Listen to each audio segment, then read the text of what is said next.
우리 교회가 이제 2024년을 시작하면서 이제 자녀 교육을 위해서 함께 또 서약하고 새로운 출발을 하는 그런 시간을 오늘 가지려고 하는 것입니다.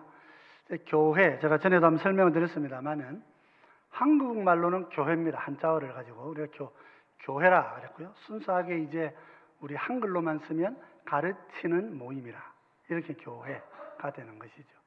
그래서 교회라고 하는 이 단어는 원래는 이제 에클레시아라 그랬습니다. 예수님께서 사용하실 때에는 에클레시아라 이렇게 했고요. 이제 구약 성경 시대에는 이제 카할이라는 단어를 했습니다. 이렇게 불러 모은 자들이다. 헬라어는 여기 좀 더 가깝고요. 우리말은 굉장히 멉니다. 우리말의 그 단어를 이렇게 번역을 해오는 과정에서 보면 우리말의 교회라는 말은 원래 에클레시아라든지 혹은 카할이라는 단어하고는 전혀 다른 의미를 이렇게 부여를 하고 있어요. 그래서 교회라고 하는 것이 다소 좀 원래 의미를 좀 전달하기에는 조금 미흡하지 않느냐는 그런 말들을 많이 합니다만은 좀 의역을 해보면 불러낸 소리가 새로 살아야 되죠. 새로 사는 사람들에게 새로운 삶을 가리키는 곳이다. 그런 의미에서 이제 우리 공동체를 교회라 불렀다. 이렇게 이제 말을 하면 적절할 것 같아요. 그래서 교회라는 단어를 이해하실 때 그렇게 이해를 하셔야 되는 거예요. 원래는 불림을 받아낸 자들이다. 그런 뜻인데 우리는 한 걸음 더 나아가서 그런 분들을 새롭게 살도록 가르치는 모임이다. 이렇게 이제 우리가 정한 것입니다. 그래서 우리가 교회라고 하는 그런 의미에서 우리 한글적인 면에서 보면 가르침이 굉장히 중요한 것입니다. 교회를 우리 교회를 말씀을 누리고 또 전파하고 전수한다. 원래 순서대로 하자면 우리 말씀을 누리고 전수하고 전파한다. 이런 의미들이 될 수 있죠. 그래서 이제 해마다 한 해가 시작되면 둘째 주일에는 좀 우리가 교육 비전 헌신 예배로 모든 교인들이 좀 참여해서 우리 자녀들을 두고 하나님 앞에 좀 약속하는 그런 시간을 가지면 좋겠다. 그렇게 생각을 하고 있습니다.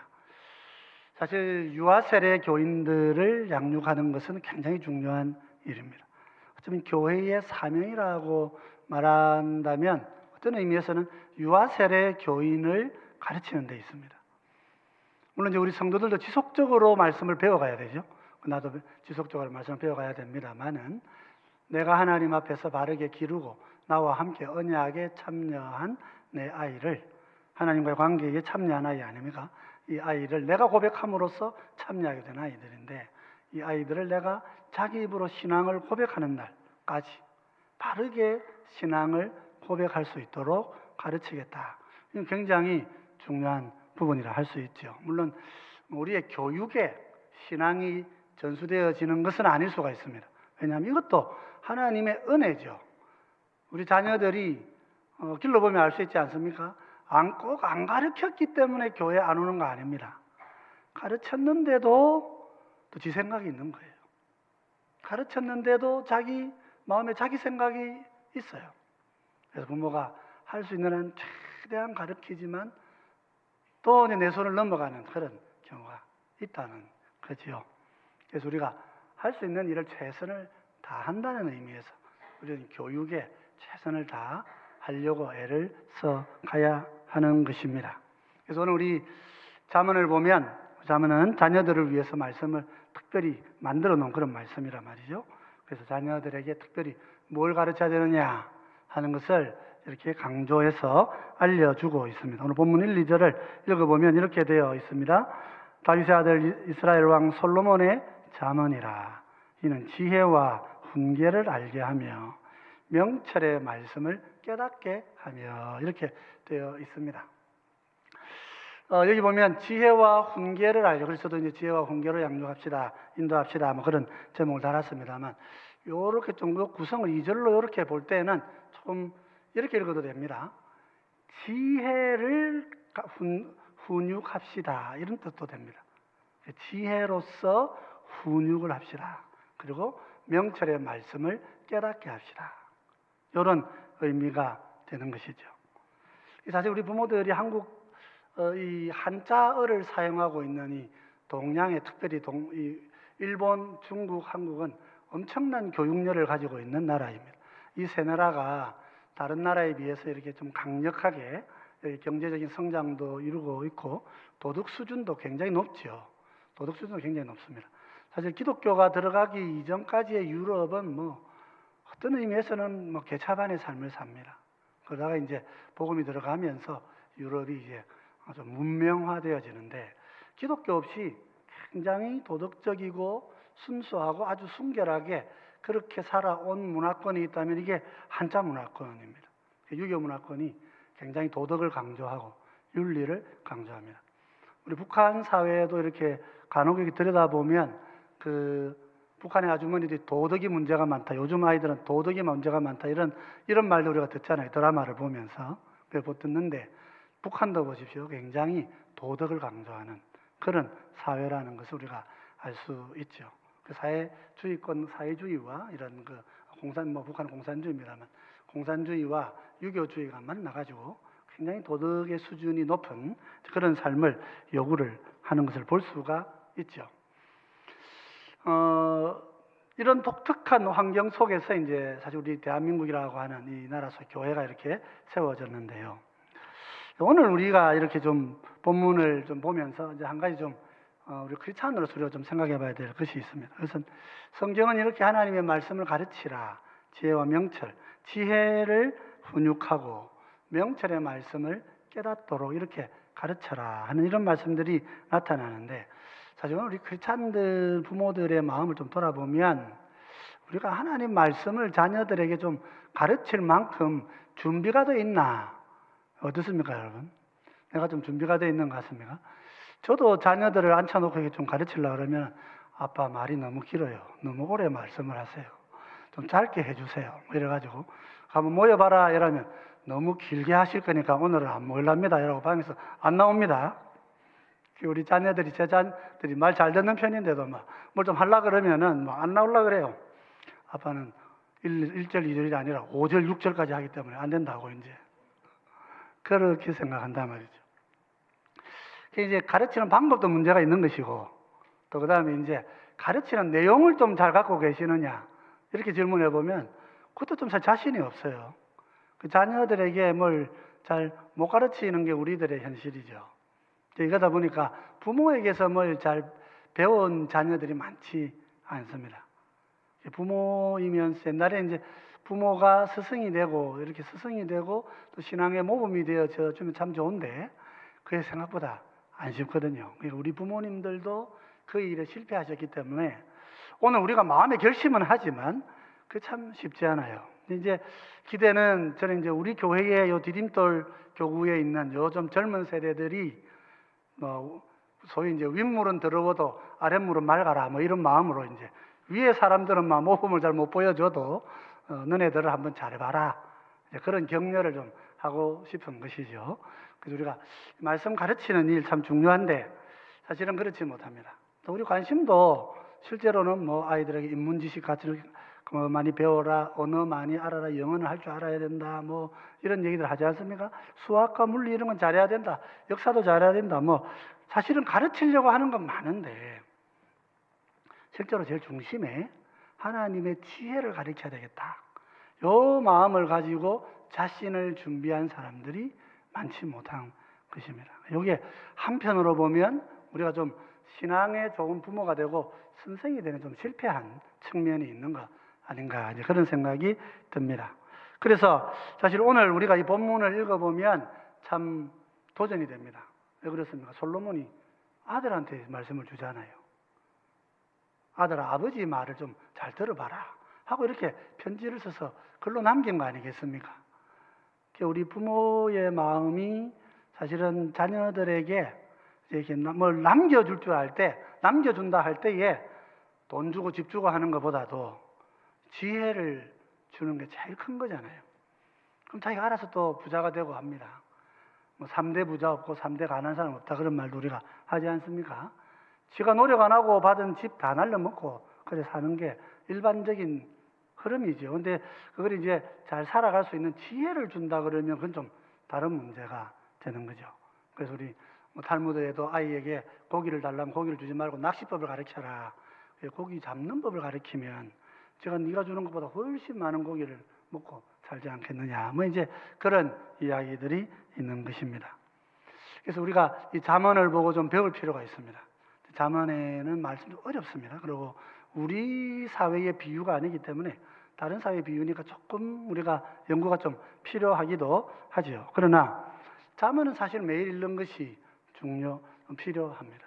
잠언 31장으로 되어 있고 여러분들 하루에 한 장씩 오늘 14일 아니면 저도 14장 오늘 읽고 잠깐 쉬는 시간이 있어서 읽고 그렇게 올라왔는데요. 그날의 잠언을 꼭 읽어 보시는 게 좋습니다. 날 정해놓고 1년에 12독, 잠언은 12독 한다 그렇게 생각하고 그 날짜에 그렇게 한번 읽어보시면 그럼 그때마다 어떤 때는 찔리는 말씀도 있고 깨닫는 말씀도 있고 그러면서 내가 좀 더 하나님의 지혜에 가까워져 가는 것이죠.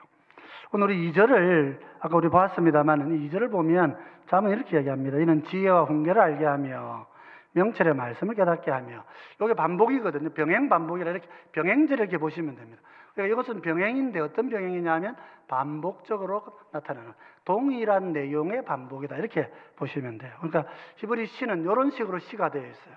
그러니까 잠언은 시다 이렇게 보시면 돼요. 그러니까 지혜와 훈계를 알게 한다 이랬는데 지혜를 훈계하시오 이렇게 보면 좋다 말이죠. 그럼 지혜 그렇게 보면 같은 색깔을 맞추면 지혜가 뭡니까? 명철의 말씀인 거예요. 그죠? 그러면 훈계한다는 게 뭐냐? 훈계해서 알게 한다는 게 뭐냐? 깨닫게 하는 것이다. 그러니까 하나님의 말씀을 깨닫게 하라.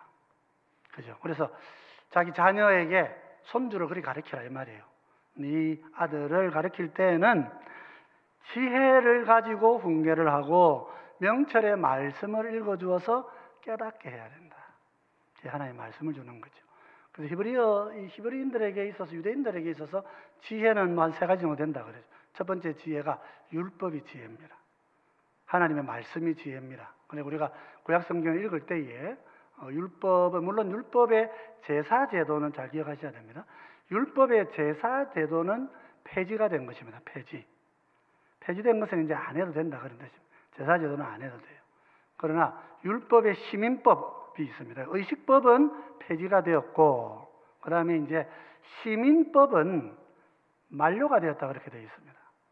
그러니까 이게 좀 표현이 다릅니다. 우리 신앙의 선배들이 설명할 때에 제사 제도는 더 이상 이제 완성됐으니까 안 해도 된다 그런 뜻인데요. 이 시민법, 사회법은 이게 이제 비자가 만료되듯이 기간이 만료된 것이란 말이죠. 그러니까 더 이상 지금 세상에서 이 법은 적용하지 않는다 그런 뜻입니다. 구약 사회에서만 적용하고 신약 사회에서는 적용하지 않는다는 말이지 그것을 폐지한다는 말이 아닙니다. 그렇게 아셔야 돼요. 그 시민법은 그런 거예요. 그리고 도덕법은 지금도 유효합니다. 그 율법을 잘 정리하셔야 됩니다. 그래서 보면 사회관계법에 대해서 쭉 설명할 때에 그것은 이스라엘 사회에서 적용했다가 일반 지금 사회에서는 적용하지 않고 만료시켰다가 주님이 다시 오시는 세상에서는 완전히 성화된 새 법으로 올 것이다. 이런 느낌으로 그 부분을 읽어줘야 되는 거예요. 율법이 폐지됐다고 무조건 다 폐지된 게 아니라 말이죠. 여기 그 율법의 말씀이 지혜라 이런 뜻이에요. 세상 사람들은 그렇게 안 살아도 크리스찬들은 그 말씀을 가지고 비록 우리 사회는 그런 걸 요구하지 않아도 우리는 이 시민법의 정신을 가지고 살아야 된다. 이거 잘 기억을 하셔야 되는 것입니다. 그래서 이 말씀이 명철의 말씀이라고 할 때 지혜의 말씀은 바로 그런 구약의 율법에 주신 시민법과 같은 말씀들이에요. 그리고 도덕법과 같은 말씀들이에요. 예수님이 오셨으니까 이제 상징하던 제사법은 다 폐지가 되어진 것이죠. 그래서 그런 말씀을 가르쳐 깨우쳐라. 그렇게 하는 거예요. 그래서 이제 그 말씀을 깨우친 다음 좀 이론적인 느낌이 듭니다. 그래서 3절을 보면 굉장히 실천적인 측면을 강조합니다. 3절 같이 보면 이렇습니다. 읽어보십시다. 지혜롭게, 공의롭게, 정의롭게, 정직하게 행할 일에 대하여 훈계를 받게 하며. 근데 오늘 이제 조금 우리 원어하고 조금 다르게 좀 순서가 되어 있는 거. 언어적으로 보면 또 제가 다음 편 한번 보여주시겠습니까? 요래 읽는 게 좋아요. 자, 읽어보십시다. 공의롭게, 정의롭게, 정직하게 행할 일에 대하여 지혜로운 훈계를 받게 하며, 이런 거예요. 공의롭게, 정의롭게, 정직하게 행할 일이라는 말이죠. 그래서 삶에 대한 이야기란 말입니다. 참된 믿음의 지식은 삶에 대한 이야기입니다. 공이라고 하는 것은 체라카라 그렇게 해서 이것은 이제 예수 그리스도 안에 나타난 하나님의 의를 말합니다. 체라카는 의입니다. 그래서 하나님 예수님을 닮은 의로운 삶을, 순종하는 삶을 살도록 하는 것이다. 그다음에 이제 정의롭게 하면 justice를 말하는 미슈파트라 그래서 재판의 결과, 판례들을 말하는 거죠. 판례는 새로운 법의 기준이 됩니다. 그렇기 때문에 이제 판례라 이렇게 볼 수도 있고요. 재판의 정의입니다. 그래서 이것은 우리가 흔히 사회적으로 말할 때는 justice를 말하는 것입니다. 공의는 righteousness라, 주님의 성품 안에 있는 의로움이다, 이런 뜻으로 이해하고, 정의라고 하는 것은 이제 justice라고 해가지고, justice라고 하는 말은 죄 지은 사람에게 그 죄에 똑같은 무게의 벌을 주는 걸 말하는 거예요. 정의롭게 산다고 하는 것은 이 법의 무게에 맞추어서 살아간다, 그런 뜻이라는 거죠. 공의라고 하는 것은 훨씬 본질적인 하나님의 의를 말하는 거죠. 정직이라고 하는 것은 바르게 바르게 살아가는 것이다. 그래서 하나님의 말씀을 우리 자녀들이 깨달으면 공의롭게 주님을 닮아가고, 정의롭게 율법의 기준을 만족시키며 살아갈 수 있고, 정직하게 굳거나 왜곡되지 않게 바르게 살아갈 수 있는 지혜를 얻는 것이다. 그래서 우리가 이 일에 힘을 다해야 됩니다. 가르치고 배워서 사는 삶인 거죠. 그래서 우리가 이런 것은 우리 한글에도 비슷합니다. 학습이 뭡니까? 학습. 배워서 익히는 것입니다. 우리나라는 학습이 잘 안 된다 그러죠. 학만 하고 습을 안 한다 그러죠. 그래서 지금 교육이 그렇습니다. 교육의 현실이 그런 거예요. 뭘 하나 배워서 그것을 몸에 익히는 이 습이 없어요. 우리 신앙생활을 하는 우리들도 자칫하면 그렇게 살 수 있습니다. 성경에 대해서 배우기만 하고 말씀대로 사는 걸 연습 안 하는 거예요. 그러면 배운 게 헛된 것이 되는 거예요. 그래서 학습이 맞아요. 예수님을 우리가 영접하는 게 맞아요. 환영만 하면 안 되죠. 예수님을 환영만 하시면 안 돼요. 그분과 함께 접해져야 되는 거예요. 그래서 영접해야 된단 말이죠. 우리가 말들이 지금 단어는 있는데 개념이 지금 많이 이게 얼그러져 버려서 신앙생활에도 문제가 많이 생기고 있는 것입니다. 교육도 가르쳐서 익히게 해야 되는 거죠. 몸에 익숙하지는 않은데 가르침만 많아지면 머리만 커지는 사람이 되고 마는 것입니다. 그래서 우리가 이 차문의 말씀을 가르치면 머리도 커지지만 삶도 이렇게 공의로워지고 정의로워지고 정직해진단 말이죠. 부모가 자녀의 삶을 유심히 봐야 됩니다. 초대교회 때에는 새 가족이 정말 예수 믿는 사람이 되었는지 입으로만 지식으로만 말하는지 보지 않고 행함을 봤다 그럽니다. 그래서 3년 동안 이 사람을 관찰하고 그러고 나서 세례를 주었다. 그렇게 기록을 하고 있는 거예요. 옆에 사람이 보고 이분은 진짜 변화됐습니다. 그 증거가 있어야, 증언이 있어야 세례를 주는 거예요. 그냥 교회 왔는데 뭐 한 달 훅 지나가지고 세례 주고 이렇게 한 교회가 잘 없어요. 그만큼 새 삶이라고 하는 것은 많은 것뿐만 아니라 삶이 변하는 것이다. 그걸 강조했던 거죠. 그래서 우리가 자녀들에게 가르치면 유익한 것이 있습니다. 4절부터는 유익을 보여줍니다. 우리 4절 말씀 한번 보여주시겠습니까? 같이 한번 읽어보십시다. 어리석은 자를 슬기롭게 하며 젊은 자에게 지식과 근신함을 주기 위한 것이라. 그죠? 하나님의 말씀을 깨달으면 어리석은 자라고 할 때 이제 좀 미련하다 이렇게까지 보는 건 아니고 이제 어린 자다 이렇게 봐야 되는 거예요. 젊은 자, 어린 자라. 젊은 자, 부족한 자에게 슬기를 줍니다. 이 잠언에서 미련한 자는 구제할 수 없는 자 그렇게 나옵니다. 미련하면 안 되는 것입니다. 잠언에서 게으른 자, 그래서 미련한 자 똑같은 거죠. 잠언의 게으름은 미련함을 말하는 것입니다. 미련한 자가 게으르고 게으른 자가 미련한 거예요. 근데 여기서 이제 좀 어리석은 자 이럴 때는 어린 자다 이렇게 보는 게 좋아요. 그에게는 슬기를 공급해 준다. 지혜롭게 하고요. 젊은 자에게 지식과 근신을 준다. 그래서 성경이 말하는 슬기가 뭘까 해보면 그 밑에 연결시켜서 보면 돼요. 암과 절제란 말이죠. 근신이라고 하는 게 뭡니까? 삼가할 줄 아는 거란 말이죠.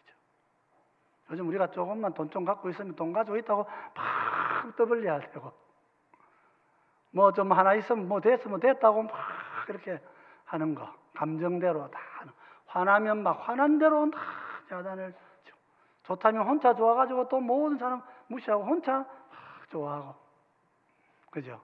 그건 근신이 좀 안 돼 있는 거예요. 절제가 어려운 거죠. 그래서 사실 우리가 참된 지식을 갖고 있는 지혜로움, 슬기로움이라고 하는 것은 어떤 대상에 대한 암도 있고, 그리고 나서 더 나아가서 그 암을 절제할 줄 알고 근신할 줄 아는 거예요. 자기를 돌아볼 줄 알고 삼갈 줄 아는 거란 말이죠. 안다고 다 나서가지고 자기가 다 말하는 게 아니란 말입니다. 내가 말할 게 아니고 저분이 말해야 된다. 기다릴 줄 알아야 되는 거예요. 그죠? 그러지 않으면 그분은 말해야 될 때와 하지 못할 때를 구분하지 못하는 분이 되고 마는 것이죠. 지식, 정보 이런 것들이 너무 많아가지고 요즘 뭐 아이들 뭐 오만 말을 다 하고 지냅니다. 근데 아무도 그 말을 근신시키지 않아요. 그 네가 말한 말 아니다. 그런 말은 네가 하면 안 된다고. 아무도 말 안 해요. 대통령, 국회의원 막 아무렇게나 막 욕하고 떠들고 그럴 때는 그 네가 할 말 아니라고. 그 말을 절제시켜야 되는 거예요. 성도는 그렇게 해야 됩니다. 같이 막 대통령 이름 막 같이 불러가면서 막 같이 그렇게 하면 안 되는 거지요. 교회 안에서 교양을 자녀들에게 가르칠 때는 할 말과 하지 않을 말을 가릴 줄 알게 해야 되는 거예요. 그래서 미련한 자에게 근신함을 줘야 된다. 그리고 자녀들, 아이들 홍한 말 잘하는, 뭐 말하는 거, 아이고 말 잘한다고 박수만 치고 있으면 안 되는 거예요. 그래서 여러분, 하나님의 말씀은 절제를 준단 말이에요. 미련한 자에게는 채찍이 있다. 요즘 우리 아이들 인권 조례 보면 채찍이 있다 이러면 큰일납니다. 성경은 채찍이 필요하다. 분명히 그렇게 이야기하고 있죠. 세상과 우리가 많이 다릅니다. 다르고. 그래서 우리 지혜가 많이 필요한 것입니다. 그래서 여러분, 말씀으로 가르칠 때 삼갈 줄 알게 되는 거예요. 그렇죠? 나아가서 이 지혜의 잠언은 우리 성숙하게 하죠. 5절과 6절을 쭉 보면 이렇게 말씀이 되고 있습니다. 지혜 있는 자는 어떻게 해요? 듣고 학식이 더하고, 명철한 자 똑같이 이해하시면 돼요. 명철한 자는 듣고 지략을 얻을 것이라. 듣고가 빠졌어도 그 듣고라고 이렇게 같이 넣으면 되는 거예요. 지혜 있는 자나 명철한 똑같죠. 지략이 뭡니까? 잠언과 비유와 지혜 있는 자의 말과 그 오묘한 말을 깨닫게 될 것이다. 지략을 얻는다, 학식이 더한다, 깨달음이 있다. 같은 말들인 것이죠. 요즘 병행법으로 쭉 같이 이어지기 때문에 5절과 6절은 같이 그렇게 이해하면 좋겠습니다. 내 자녀가 하나님의 말씀을 깨닫고 주님이 나를 사랑하시는 것을 깊이 잘 알고 하나님의 통치에 이 세상을 깨닫게 되면 삶이 그렇게 새롭게 바뀌어져 간다 하는 것을 그렇게 말해주고 있는 것입니다. 그래서 우리는 하나님의 말씀을 가르쳐야 합니다. 고린도서 1장 24절에 보면 지혜가 무엇인가 하는 말이 신약 성경의 해석이 나옵니다. 구약의 지혜가 무엇인가? 자, 24절 같이 한번 읽어보십시다. 오직 부르심을 받은 자들에게는 유대인이나 헬라인이나 그리스도는 하나님의 능력이요 하나님의 지혜니라. 예수님이 하나님의 지혜라 그렇게 말하고 있어요. 그리스도가 우리의 지혜입니다. 우리의 왕으로 오시고 우리의 선지자로 오시고 우리의 대제사장으로 오신 그리스도, 이 메시아이신 예수님 안에 지혜가 있는 것입니다. 우리 기독교는 어떤 가치를 이렇게 증가하는 신앙 공동체가 아닙니다. 사랑, 용서, 지혜 이런 가치를 전하는 곳이 아니에요. 물론 가치를 당연히 전하지만 우리 기독교는 인격을 전합니다. 기독교는 예수 그리스도 그 인격 안에 사랑이 있고 지혜가 있고 능력이 있고 권능이 있고 계시가 있고 예언이 있고 치유가 있고 능력이 나타나는 권능이 나타나는 우리는 그 한 인격 안에서 모든 것을 보게 되는 거예요. 그래서 우리가 예수님, 우리 삼위일체 하나님을 우리 가운데 계시해 주신 그 예수님 안에서 삼위일체 하나님을 풍성하게 깨달을 수 있을 때 우리의 지혜가 가장 높아지는 거예요. 그 주님을 아는 것이 지혜이고 그 주님을 아는 것이 영생이고 그 주님을 알 때에 내가 사랑과 선행을 이룰 수 있고 내 속에서 열매 맺을 수 있고 내 옆 사람을 내가 안을 수 있고 사랑할 수 있는 능력이 되는 것입니다. 하나님의 권능과 권세는 어떤 가치, 개념으로 역사하는 게 아닙니다. 하나님은 인격으로 오셔서 우리의 삶 속에 하나님의 일하심으로써 우리를 새롭게 하시는 거란 말이에요. 우리가 주님을 아는 것이 중요한 거예요. 예수님을 알면 능력은 잘 몰라도 따라오게 되어 있습니다. 내가 예수님을 깊이 알면 사랑을 잘 못하는 것 같아도 사랑이 따라와서 이미 사랑을 행하고 있습니다. 예수님이 같이 계시면 미래를 몰라도 하나님이 약속하신 길을 걸어가고 있는 것입니다. 인격이 우리를 인도하는 것입니다. 주님이 살아계신 생명이 우리를 인도하는 거예요. 그래서 우리가 주님을 가르쳐야 되는 거예요. 그것이 지혜입니다. 주님은 지혜로서 구약에서 자신을 지혜로 나타내셨고 특히 잠언에서 8장에서 하나님 우리 예수님은 자신을 지혜로 우리 가운데 나타내셨어요. 그거로 주님을 알면 신약 성도는 주님을 보면 구약의 지혜와 구약의 능력과 무수한 하나님의 은혜가 예수님 안에서 내 것이 되고 내 삶이 주님 가운데 변화되어지는 역사를 누릴 수 있게 되어지는 것입니다. 그러면 성도 여러분, 우리 지혜이신 예수님을 내가 잘 누리고 삽시다. 내가 주님을 깊이 내가 사랑해야 되는 것입니다. 야야 나는 사랑 많이 못했는데 니라도 잘 사랑해라. 그러시면 안 되는 거예요. 그러면 아이들이 안 자라요. 내가 주님을 사랑하고 내가 그 사랑하는 주님 앞에서 그 지혜를 가지고 지혜이신 주님을 우리 자녀들에게 가르쳐 주실 때 우리에게 뱀같이 지혜롭고 비둘기같이 순결하라고 말씀하신 주님의 그 지혜의 교훈이 우리의 삶에도 환하게 우리 갈 길을 비추게 되는 것입니다.